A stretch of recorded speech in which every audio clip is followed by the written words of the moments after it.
वो जमाना याद है, वो ठिकाना याद है, इतने दिन के बाद भी वो जमाना याद है।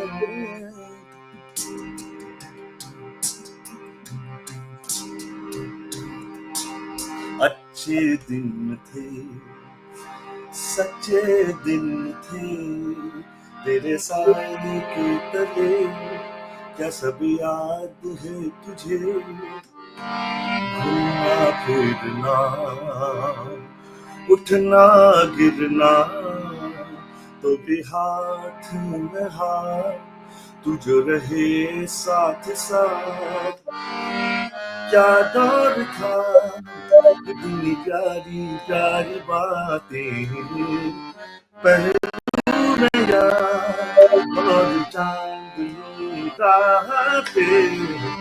वो जमाना याद है, वो ठिकाना याद है, आना जाना याद है, मुस्कुराना याद है, हाथ मिलाना याद है, हाल बताना याद है, इतने दिन के बाद भी वो जमाना याद है।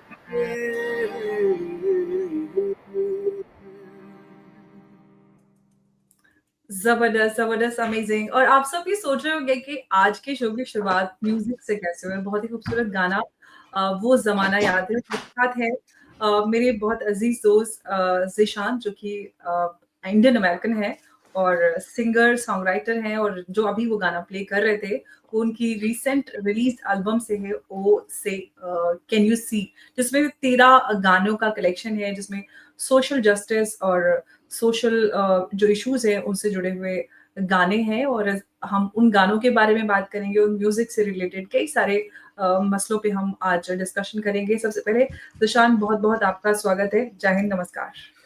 नमस्कार अंबर जी, आपका बड़ा शुक्रिया कि आपने मुझे बुलाया, आपने मुझे याद किया और आपने मुझे इस काबिल समझा कि मैं आप जैसी अमेजिंग हस्ती से मैं बात करूं, तो बड़ी नहीं, खुशी ये हो तो रही आपका है।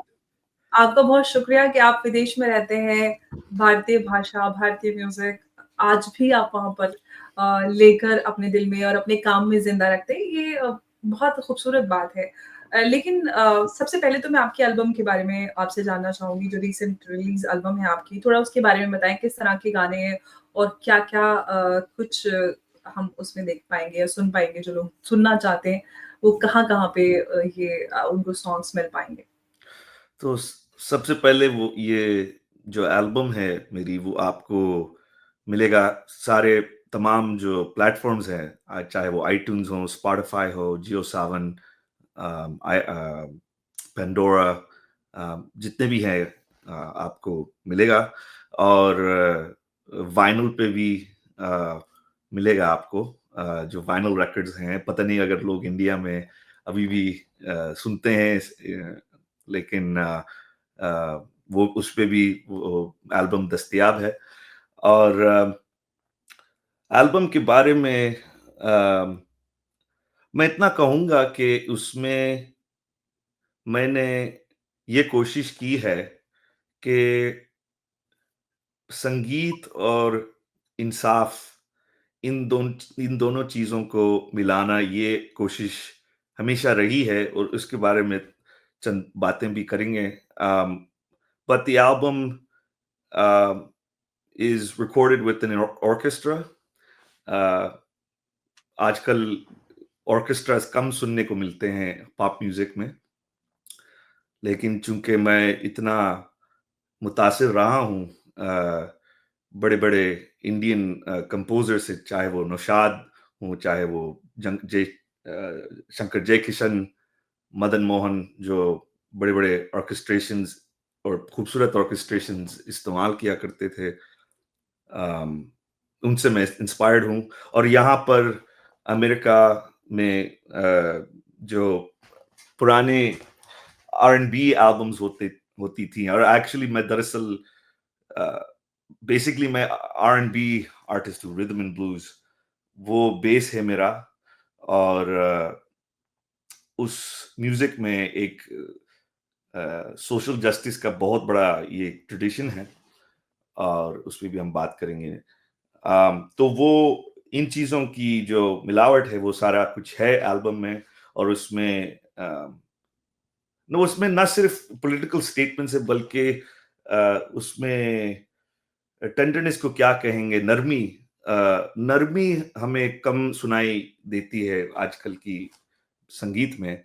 तो उसमें नरमी बहुत है, उसमें शायरी है, कलाम अच्छे हैं, और मुझे लगता है कि आप लोग पसंद ही करेंगे। उसमें उनमें से जो गाने हैं, आपने बताया कि there's 13 songs, तो most of the songs, 12 of them तो अंग्रेजी में है, इंग्लिश में है।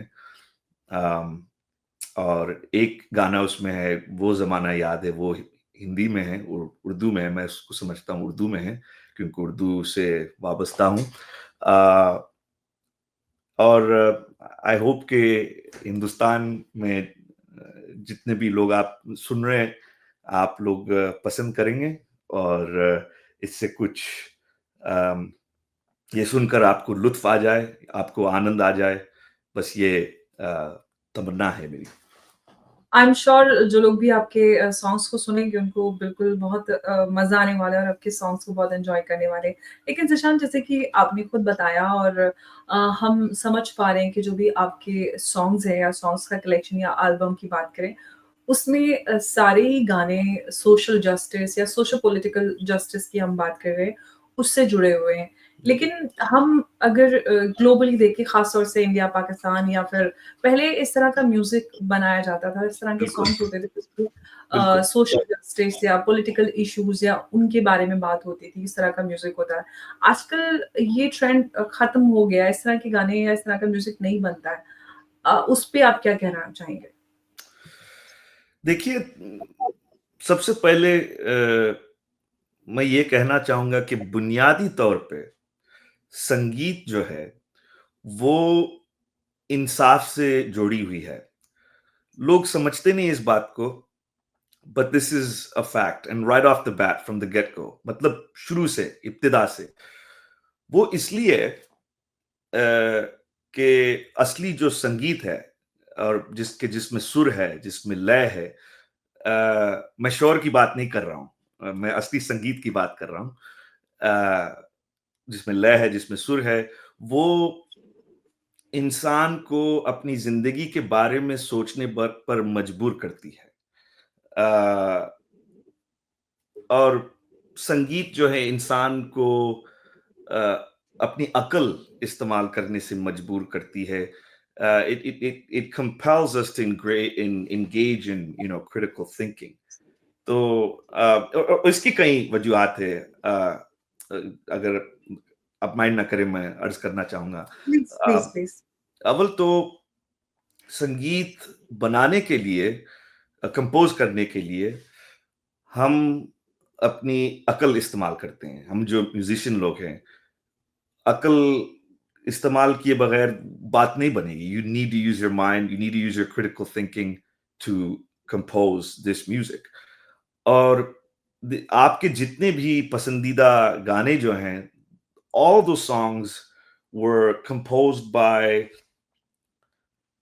someone who was using their mind and using the strongest aspects of their mind. मैं आपको एक मिसाल देता हूँ। नौशाद ने जब मुगल आजम के गाने लिखे, शकील बदयूनी के साथ, जो बहुत बड़ा अच्छा कोलैबोरेशन है। मुझे उनकी जोड़ी जो है, I really like it a lot. तो they were using their minds when they composed that music. They were engaging in critical thinking, you know. Although I'm telling you, people don't necessarily attribute that. Log music सुनकर लुत्फानंदोज हो जाते, खुश हो जाते, उनको आनंद मिलता है और मिलना भी चाहिए। That's I am not saying that, I mean that's just natural. लेकिन जो सोच इसमें जाता है, इट्स अमेजिंग। लाइक मुगल आजम की बात की ना मैंने, जी। ये देखो, ये उन्होंने ये तय किया कि देखो ये सिचुएशन है, मुगलाई बादशाह का दौर है, मुगलाई मतलब मुगलाई सल्तनत का दौर है, तो उसके मुताबिक कैसे कैसे तर्ज बनाया जाए, कैसी कैसी जबान इस्तेमाल किया जाए जो उस दौर को रिफ्लेक्ट करे, मगर उसके साथ साथ भी कैसे गाने लिखे जो 1960s का हिंदुस्तानी जनता समझ सके, you know. So there so much thought that went in. तो आप देखिए कि क्या निकला उनकी क्रिटिकल थिंकिंग से। प्यार किया तो डरना क्या,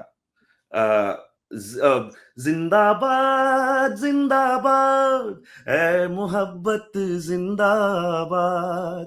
वाह भाई वाह, क्या, you know, this is a great example because Naushad और शकील बदयूनी ने और मोहम्मद रफी ने, ये तीन सितारों का मिलन, they combined justice and love, you know, क्योंकि प्यार इंसाफ है, प्यार में इंसाफ है। और I'll get into that more, but like um, by combining these things, love and justice, you see that in the movie. Like Zindabad, he's saying, you know, Shahzada Salim ये कह रहा है कि सल्तनत, मेरी दौलत, मेरी सल्तनत, पावर, ये सब जाए भाड़ में, you know, और मोहब्बत जिंदाबाद, कि मोहब्बत असली चीज है। So, and it's a protest song. He's protesting against his dad, Shahinshah Akbar. तो ये अच्छी एग्जाम्पल है। और बहुत सारे अनगिनत एग्जाम्पल है। जब बेटोवन ने अपनी 9th सिम्फनी लिखी, तो you can be damn sure कि वो अपनी अकल इस्तेमाल कर रहा था भरपूर। वो सोच रहे थे कि ये दुनिया क्या है, ये कायनात क्या है, और इतनी बड़ी कायनात में इंसानों का क्या किरदार है। You know, like the song, the last movement, you know, Beethoven's symphony is most known for uh, the Ode to Joy, जो जर्मन जबान में Freude, schöne Goethe, Funken, Tochter aus Elysium। जब बेटोवन ने अपनी 9th सिम्फनी लिखी, तो you can be damn sure कि वो अपनी अकल इस्तेमाल कर रहा था। यू नो, वो सोच रहा था कि भाई ये दुनिया क्या है, ये चीज क्या है, ये कायनात क्या है, और इतनी बड़ी कायनात में इंसानों का क्या किरदार है, what's our role in all this. तो बेटोवन की 9th सिम्फनी में एक there's one a part of it called the Ode to Joy, जो जर्मन में कुछ यूं है कि Goethe, Freude, schöne Goethe, Funken, Tochter aus Elysium। आपने सुना होगा, आजकल वो रिंगटोन्स में काफी you here that in a ringtone. But वो उसमें एक इंसानियत, अमन, भाईचारगी, पीस का पैगाम है। और ये सारी जो खूबसूरत बातें हैं संगीत में, I talked about Naushad, I talked about Beethoven, लेकिन बहुत सारे हैं वो। एब्सोल्युटली। मैं आपसे कुछ पूछना चाहती थी ज़ीशान कि आप हालाँकि आपके पेरेंट्स भारतीय हैं, आप अमेरिका में आपका जन्म हुआ, आप वहीं पे रहते हैं। हिंदी उतनी ज़्यादा आपको नहीं आती, उर्दू आप थोड़ा बोल लेते हैं। लेकिन म्यूज़िक में आपकी जो हिंदुस्तान और भारत दिखता है, वो अपने आप में एक बहुत खूबसूरत बात है। लेकिन मैं आपसे ये जानना चाहूँगी कि आप म्यूज़िकल इन्फ्लुएंसेस की बात करें तो भारतीय जो म्यूज़िशियंस हैं, किन-किन से आपको प्रेरणा मिलती है, इन्फ्लुएंस आप हुए हैं, इंस्पायर अगर हम कहें? Bilkul. Can we I just wanted to finish that thought because अगर मैं सिर्फ बेटहोवन के बारे में बात करूं तो वो नामुकम्मिल होगी। I wanted to make a point कि वो इसमें कंटिन्यू कर देना, यू कैन ऐड इसी में, अच्छा, अच्छा। ऐसे-ऐसे। अच्छा, अच्छा, ठीक है, ठीक है, ठीक है। Um, well, देखिए, जब अच्छी ख़यालात और अच्छी संगीत जब हमारे कानों में पहुँच जाती है ना, तो हमें सोचने पर मजबूर करती है। It forces us to think critically because and we don't even realize it. It's just almost subconscious कि भई ये इतना अच्छा पैगाम है, इतना अच्छा मैसेज है तो वाक़ई इस चीज़ के बारे में मुझे सोचना है, मुझे गौर करना है। और हम सोचते हैं कि इंसाफ और मोहब्बत दोनों सेपरेट हैं एक दूसरे से, बट ये गलत है। मोहब्बत और इंसाफ दोनों एक ही बात है। Justice is love and love is justice. सच्चा प्यार में इंसाफ होता है और किसी हद तक सच्चे इंसाफ में प्यार भी होता है। तो आपने जो सवाल किया हिंदुस्तानी आर्टिस्ट के बारे में, अमर, मैं आपको बयान नहीं कर सकता कि मैं कितना मुतासिर रहा हूँ हिंदुस्तानी कलाकारों से। सबसे पहले मेहदी हसन की आवाज़ जब सुनता हूँ मैं, तो मेरा बचपन पूरा याद आता है।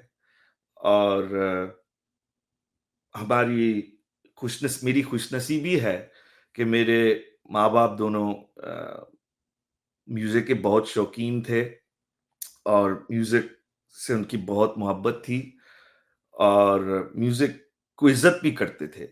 म्यूज़िक की इज़्ज़त भी करते थे। That's something to keep in mind. वो समझते थे कि ये ना सिर्फ़ एंटरटेन एंटरटेनमेंट का ये क्या कहते हैं ज़रिया। ज़रिया है, बल्कि this is a field of study. इसके बारे में बंदा स्टडी कर सकता है, इसके बारे में ये एक साइंस है और इसके बारे में तहकीक भी की जा सकती है। तो अ, उस माहौल में मैं पला-बड़ा। और उसी माहौल में हम रहे, उसी माहौल में मुझे इतना एनकरेजमेंट मिला मेरे माँ-बाप से। अम, और मेरा बताने का मकसद ये है कि दे आल्सो जो तो हर टाइप की म्यूज़िक सुनते थे। क्लासिकल वेस्टर्न म्यूज़िक सुनते थे, रॉक सुनते थे, अम, आर-एन-बी सुनते थे, जैज़ सुनते थे। और उसके साथ-साथ भी चूँकि वो इमिग्रेंट्स थे और इमिग्रेंट्स का किस्सा ये है कि बहुत कुछ यहाँ पाए पाए जाते, लेकिन बहुत कुछ खो जाते ना, like they lose a lot from the home country, तो वो नॉस्टैल्जिया उनमें है। तो हिंदुस्तानी आर्टिस्ट चाहे वो मेहदी हसन, मोहम्मद रफ़ी, किशोर कुमार, लता मंगेशकर, अ, अमजद अली खान, जाकिर हुसैन, रविशंकर, अली अकबर खान, ये these are just treasures and these are people who not only influenced me but influenced the world of music at large। और मैं समझता हूँ कि ये लोग वाकई प्रॉफिट्स थे। मैं अग्नास्तिक हूँ, मैं एथिस्ट हूँ। मुझे ये कहने पर मुझे कोई शर्म नहीं है। मैं किसी धर्म में बिलीव नहीं करता, लेकिन अगर मेरा कोई धर्म है तो वो संगीत है। और अगर कोई गॉड्स है तो वो अजीम फनकार हैं जिनका मैं अभी जिक्र किया। और this is a thing that मुझे गर्व है इस बात का कि मैं हिंदुस्तानी हूं और हिंदुस्तान की इतनी बड़ी रिच म्यूजिकल ट्रेडिशन है। और I'm just very lucky that I've been exposed to that। और उसकी जितनी भी अच्छी क्वालिटीज है मैं उनको अपनी म्यूजिक में लाने की कोशिश करता हूँ। तो अब बाकी आप तय कर सकते हैं कि नहीं कितना आप हिंदुस्तानी हो कितना। नहीं, वो तो I know, of course I know you personally. आप जो लोग हिंदुस्तान में रहते हैं उससे ज्यादा हिंदुस्तान के बारे में बात और आपकी सारी चीजों में हिंदुस्तान हमेशा दिखता है। आप हमेशा हिंदुस्तानी आर्टिस्ट, म्यूजिक, फूड, सिटीज उसके बारे में बात करते रहते हैं। सो हाँ, ये बहुत एक बहुत अलग सी बात है कि जो लोग यहाँ पे रहते हैं वो इतना ज्यादा नहीं सोचते देश के आर्ट, क्राफ्ट, कल्चर और हेरिटेज हिस्ट्री के बारे में। जो लोग विदेशों में रह रहे होते हैं वो उनको ज्यादा होता है क्योंकि वो दूर रह रहे होते हैं, इसलिए वो ज्यादा उसके बारे में बात करते हैं। ये मैंने खुद ऑब्जर्व किया है। ये लेकिन सच अगर इसकी चंद वजह है, मैं आपको बताऊं। प्लीज बताइए। इसकी चंद वजह हैं। अ, अगर इन माय एग्जांपल मेरी जो मेरी जाती जिंदगी के जो इन्फ्लुएंसेस थे मेरे माँ बाप और नाना और नानी मेरे नाना और नानी का इतना बड़ा हाथ रहा मेरी परवरिश में कि मैं बयान नहीं कर सकता। उन्हीं की वजह से मैं आपसे अभी उर्दू में बात कर रहा हूँ। थोड़ी बहुत उल्टी-सीधी जो आती है एंड अनफॉर्चुनेटली वो नाना-नानी जब से चले गए इस दुनिया से मेरी ज़बान खराब होती चली गई। वो जब हयात थे तो आई स्पोक रियली वेल। सो आप और आपके नाज़रीन को मैं माज़रत चाहूँगा if I make grammatical mistakes. But मैं आप कह रही थी कि जो लोग विदेश में रहते हैं उनको ज़्यादा लगाव है। I think what happens is हम लोग जो यहाँ रहते हैं और अपने नाना-नानी के साथ जो रहते हैं, हमारे नाना-नानी जो हिंदुस्तान छोड़-छाड़ के आए ना, they're stuck in time, you know। मेरे नाना-नानी खुद 1950s, 1960s में that's when, you know, they were growing up, they had their families, and they brought that sensibility of that era to our household। And so in a way because वो हिंदुस्तान छोड़ के आए ना और मेरे माँ बाप हिंदुस्तान छोड़ के आए तो उस दौर के जितने भी ख्यालात थी जितने भी एस्थेटिक्स और सोशल मूवमेंट्स और सोशल कॉन्शियसनेस जो था they brought that into my life। So that's I was actually exposed to the older Hindustan, you know, and because of that, I think, you know, I'm kind of stuck in time। मैं जब India जाता हूँ तो मैं अपने आप को वाकई अकेला महसूस करता हूँ कि जो ज़बान मैं बोलता हूँ कोई इस तरह की बात नहीं करता अभी। Because I was taught by old people who were stuck in time and they came here and they had to in some ways। तो मैं जितना समझ पा रही हूँ आप उर्दू के डिक्लाइन की बात कर रहे हैं, जो उर्दू हाँ, हाँ, हाँ, ज़बान ओहो! हाँ, ये बहुत अब बड़ी बात है। अब वो नहीं हमें देखने और सुनने के लिए मिलती, बहुत रेयर हो गया है। और इसको ये बहुत बुरी बात है, मैं बता दूँ आपको। किस तरह से देखते हैं? इसके पीछे की क्या वजूहात आपको नज़र आती है? क्यों ऐसा हुआ? देखिए, जब उर्दू जिस दिन ये तय हुआ कि उर्दू मुसलमानों की ज़बान है, उसी दिन से उर्दू मुसीबत में आई और उसी दिन से लेकर आज तक उर्दू बोलने वाले मुसीबत में आए। बिकॉज़ एक ये कहना कि ये मुसलमानों की ज़बान है या एक धार्मिक ज़बान है, इस्लाम से ताल्लुक है, ये गलतफ़हमी और नादानी की बात है। अम, उर्दू मैं जावेद अख्तर के बहुत सारे लेक्चर्स सुनता हूँ and I am a huge fan of him. तो वो बताते हैं कि उर्दू शुरू से एक सेक्युलर लैंग्वेज था। most of the languages that we hear today nowadays, they evolved from the church or from religious places, you know. So वो गॉड्स के बारे में, यू नो, रिलीजन के बारे में वो भाषाएं इजाद होती हैं, फिर उसके बाद धीरे धीरे ये पब्लिक में आती है, and then they turn to something else. लेकिन उर्दू शायद इस दुनिया का की वाहिद जबान है जो from the beginning was a secular language. एक I'll tell you something interesting। मैं ये सुना हूं कि एक शख्स ने जब उर्दू की कुरान की तर्जुमा की उर्दू में, I don't know when this was, maybe the 1800s। तो उस दौर के जो मौलवी हजरात थे, वो मौलवी इनकी इसकी मुखालफत की थी कि ये कैसा आपने जाहिलाना जबान, काफिराना जबान में आपने ये किया, यू नो। सो ये बिल्कुल उलट पुलट हो गया, you know. Now it's considered, it's just Islam से इतनी जोड़ी गई है।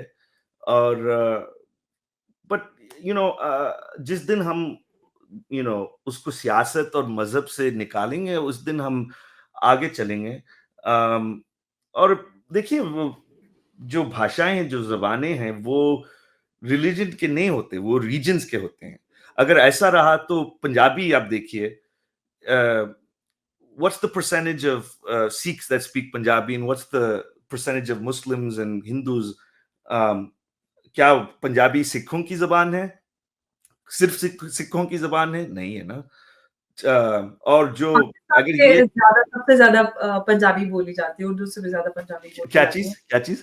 पाकिस्तान में सबसे ज्यादा पंजाबी बोली जाती है, सबसे बिल्कुल, ज्यादा बोली उनकी जाती है उर्दू वैसे तो उन पर इम्पोज किया गया है, लेकिन उनकी, मैं पाकिस्तान 2 दफा गया हूँ और उनकी मादरी ज़बान पंजाबी है, और वो घर में पंजाबी बोलते हैं। और अगर उर्दू जो है मुसलमानों की ज़बान है, अगर उर्दू मुसलमानों की ज़बान है, तो केरल में जो मुसलमान हैं, क्या वो उर्दू बोलते हैं? जो तमिलनाडु में जो मुसलमान हैं, क्या उनकी ज़बान उर्दू है? जो बंगाली मुसलमान हैं, क्या उनकी ज़बान उर्दू है? नहीं है। तो ये बरी-सग़ीर में जो ये शुरुआत हुई कहीं न कहीं पाकिस्तान ने जिस तरह से मैं अपने व्यूअर्स की जानकारी के लिए बताना चाहती हूँ कि जो उर्दू है, वो उत्तर प्रदेश से जन्मी हुई भाषा है। ये भारतीय भाषाओं में से बिल्कुल। एक भाषा है, और हमें, मुझे लगता है, इसको रिलिजन के साथ जोड़ने की ज़रूरत नहीं है, लेकिन इसको जोड़ा गया क्योंकि पाकिस्तान ने इसको एक ऑफ़िशियल भाषा के रूप में अपना लिया, अडॉप्ट कर लिया और इम्पोज़ कर दिया। पाकिस्तान में जो पंजाबी बोलने वाले थे, उनके ऊपर उर्दू को इम्पोज़ किया गया, जिसकी वजह से एक ये परसेप्शन बन गया कि जो उर्दू है, वो मुसलमानों की भाषा है, और मुझे लगता है कि वहीं से इसकी शुरुआत हुई है, क्योंकि जो इसका पॉलिटिसाइज़ेशन या फिर इस्लामाइज़ेशन की बात करते हैं, तो ये पाकिस्तान ने क्योंकि इसको अडॉप्ट किया और इम्पोज़ कर दिया लोगों के ऊपर, जो कि मुझे लगता है गलत था, और बिल्कुल। इसलिए उर्दू का इस्तेमाल हुआ है, क्योंकि बिल्कुल, पाकिस्तान ने आप अंबर, आप देखिए, उर्दू के जितने भी बड़े राइटर्स रहे हैं, चाहे वो गालिब हो, मीर हो फ्रॉम द ओल्ड टाइम्स, या तो I guess more modern contemporary Sahir Ludhianvi या फैज अहमद फैज, हबीब जालिब, क्या वो मजहबी मुसलमान थे? नहीं थे। I mean, you know, they were not writing about Islam। Iqbal का जो एक एक्सेप्शन है, वो एक अलग बहस है। And you know, I think he was contributed to some of this, unfortunately, even though he was a great writer। But you know, आप उर्दू अदब की तरफ आप देखेंगे, उर्दू अदब आप थोड़ा पढ़ेंगे, और देखिए, मुझे तो, और मैं ये देखिए, आप लोग जो सुन रहे होंगे, आप शायद ये सोच रहे होंगे कि मैं अभी हिंदी बात कर रहा हूँ, हिंदी में बात कर रहा हूँ, और ये बिल्कुल, ये दुरुस्त है, ये दुरुस्त है। लेकिन मैं समझता हूँ कि मैं उर्दू बोल रहा हूँ इसलिए कि बचपन में मुझे उर्दू पढ़ाई गई। उर्दू की जो रस्मुल खत है, जो स्क्रिप्ट है, वो मैं पढ़ा। My grandparents made me learn it। And so that's why I think of it as Urdu। but I wish we could think of it more as Hindustani. बस And क्योंकि वो हिंदी से ही बनी है, हिंदी और फारसी उन सब से ही बनी है। तो हिंदी, उर्दू हम बोलेंगे जो आम भाषा, बातचीत वाली भाषा है, वो भारत में भी उर्दू का ही इन्फ्लुएंस ज़्यादा होता है, जो हम लोग बात करते हैं नॉर्मली। हिंदी जो होती है, वो बहुत एकदम प्रॉपर हिंदी उतनी ज़्यादा नहीं बोली जाती है। सही वो है। ऑफ़िशियली या कुछ लिखना है तो उसमें होता है। लेकिन ज़िशान, मैं चाहूँगी कि आप कुछ अच्छा-सा सुनाएँ मेरे व्यूअर्स के लिए, क्योंकि हमने बहुत सारा डिस्कशन किया, एक बहुत अच्छा-सा कुछ हो जाए। बिल्कुल, मैं सुनाऊंगा कुछ। आ, अगर आप इजाजत दे तो मैं इंग्लिश में कुछ सुना सकता हूँ। एब्सोल्युटली इंग्लिश, हिंदी इंग्लिश मेरी प्राइमरी लैंग्वेज है, मेरी जो मैं ज्यादातर जो आई गाने अंडरस्टैंड, सुनता हूँ। मुझे माजरत कीजिए, मैं अमेरिकन हूँ। नहीं, दैट्स ओके। लेकिन um,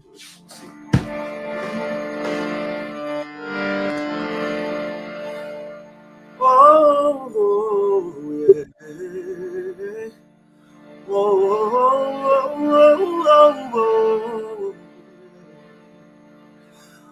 On my own,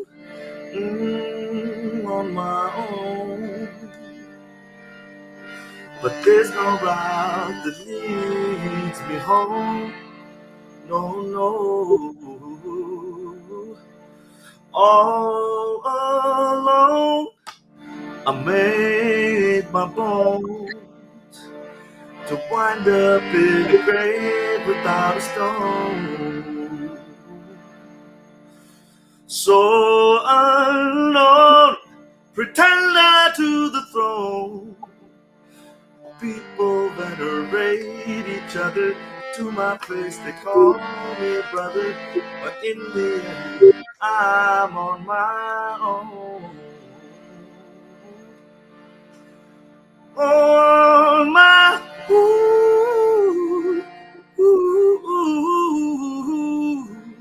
On my own. On my own.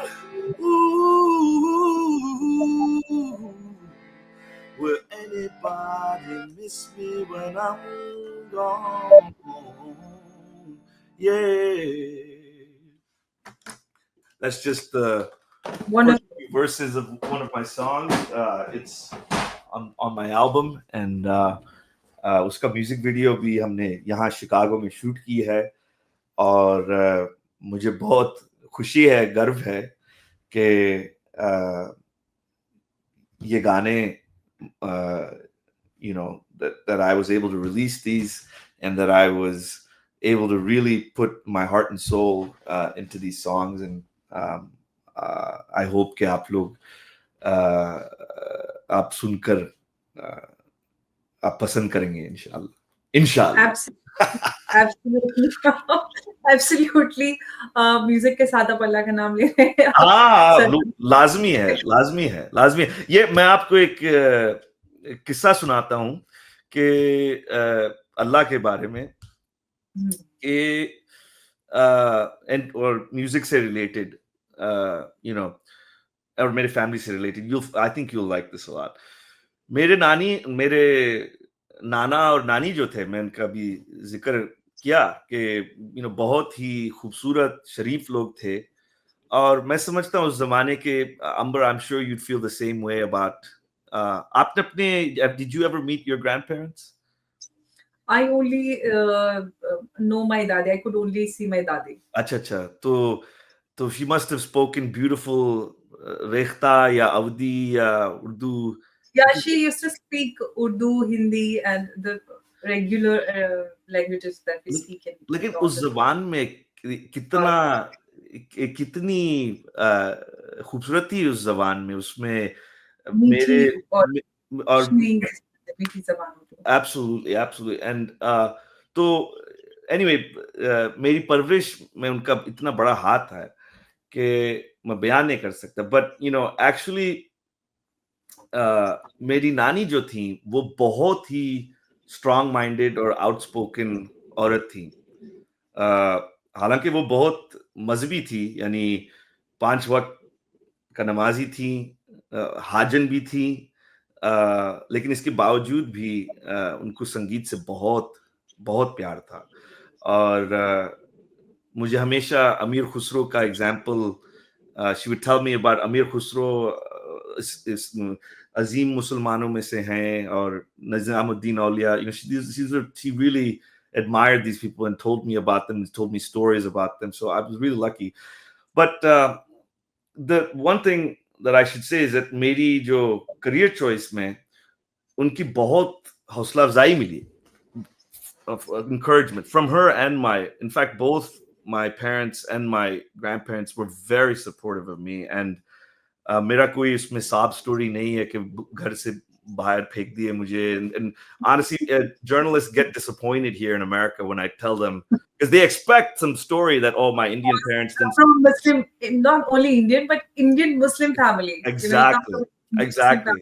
So Muslim, unki, they just discard people who talk about music, and you play music, exactly, you write music, and you're atheist too. So exactly. you're a big package of for Sultan Juda. Exactly, I know, but I'm so, मुझे मेरी इतनी खुशनसीबी है कि पूरी उनकी तरफ से हौसला अफजाई मिली. और नानी, मैं कुछ किस्सा सुना था, या नानी में बहुत सारी खूबियां थी, लेकिन मुझे अभी एक खूबी याद आती है इस्लाम से जुड़ी हुई. So, you know, my nanny had this ability कि जब किसी को मशवरा देती थी ना, तो इन रियलिटी वो मशवरा में, उस मशवरे में, उस एडवाइस में एक आधा मशवरा था और आधा हुक्म भी था. मैं जब इस म्यूजिक लाइन में आया, तो like I said, they were very encouraging. और एक बार उन्होंने मुझे एक मशवरा दिया, दैट मशवरा स्लैश हुक्म दिया कि बेटा, ये जो संगीत है ना, ये अल्लाह की देन है, ये कुदरती देन है. So she associated music with Allah. Music अल्लाह की शान है, और तुम्हारा नाम ज़ीशान है. And so she used to imbibe me with these things. So she in this particular instance, she said, तुम अपनी म्यूजिक के साथ समाज की बहुत मतलब सेवा कर सकते हो, लोगों को इकट्ठा कर सकते हो म्यूजिक के जरिए से, लोगों को प्यार मोहब्बत दिखा सकते हो म्यूजिक से, तब कुछ बात बनेगी. म्यूजिक लेकिन इसका ये है कि जरूरी है कि तुम्हारी कैरेक्टर सही हो. अगर तुम्हारी कैरेक्टर खराब है, अगर तुम चिचोरा हो, तो फिर वो चिचोरापन दिखाई देगी म्यूजिक में. दरअसल में, so this is what she said that I will never forget. She said, मैं चाहूंगी कि जब भी तुम गाओ, तो सुनने वालों को ऐसा लगे कि ये किसी अच्छे इंसान की आवाज है. Absolutely. और म्यूजिक कोई से अच्छे इंसान गा रहा है. And I will never, अभी मेरे रोंगटे खड़े हो जा रहे हैं just remembering that. And that statement she made, that advice or order she gave me is great. Music में प्योरिटी, वो जो सोलफुलनेस है, वो आपके अंदर से ही आती है. What you carry with in yourself, तो वो दिखता है, रिफ्लेक्ट होता है. इमोशंस जो आपके म्यूजिक में नजर आते हैं, आपके लिरिक्स में, म्यूजिक में, कॉम्पोजिशन में, तो वो आपका ही कैरेक्टर इन अ वे आपके म्यूजिक में रिफ्लेक्ट होता है. तो it's very important to have a good character. मतलब आप गुड बैड का तो मैं किसी को सर्टिफिकेट नहीं दे रही, but still one should always try to be a better or good person. And music helps with that. I think music helps with that. अगर आप सही कैरेक्टर है आपका, तो म्यूजिक में रिफ्लेक्ट कर जाता है ना. And it's interesting because I remember she went on to say that हम जब इंडिया में थे 1940s 50s 60s में, तो जब रफी साहब की आवाज आती थी रेडियो पे, she said वाकई हमें लगता था कि ये अच्छे इंसान गा रहा है. Even if we didn't see the movie, even if we didn't see the film that's associated with it, we would hear the songs and ये अच्छे इंसान की आवाज है. So that's गाने के इमोशन जस्ट पे जो नजर आते हैं, yes, सुनाई देते.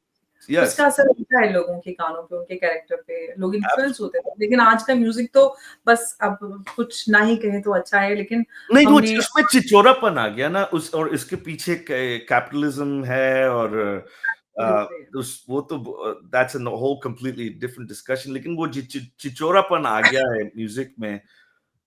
मैं समझता हूँ कि मेरा फर्ज बनता है कि इस ऐसे-ऐसे गाने कंपोज़ करूँ कि जिसमें नहीं, सुर आप हो, बहुत लय हो और अच्छे कलाम भी हो।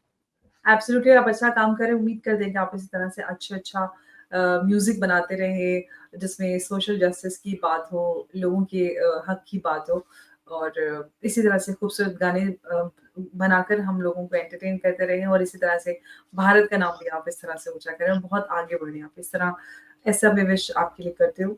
ज़ीशान बहुत-बहुत आपका शुक्रिया आज के लिए, आज आप हमारे साथ जुड़े और आपने म्यूज़िक के बारे में, अपने गानों के बारे में और आपने हमें गाने भी सुनाए। उसके लिए आपका बहुत-बहुत शुक्रिया। जय हिंद, नमस्कार। जय हिंद, आदाब।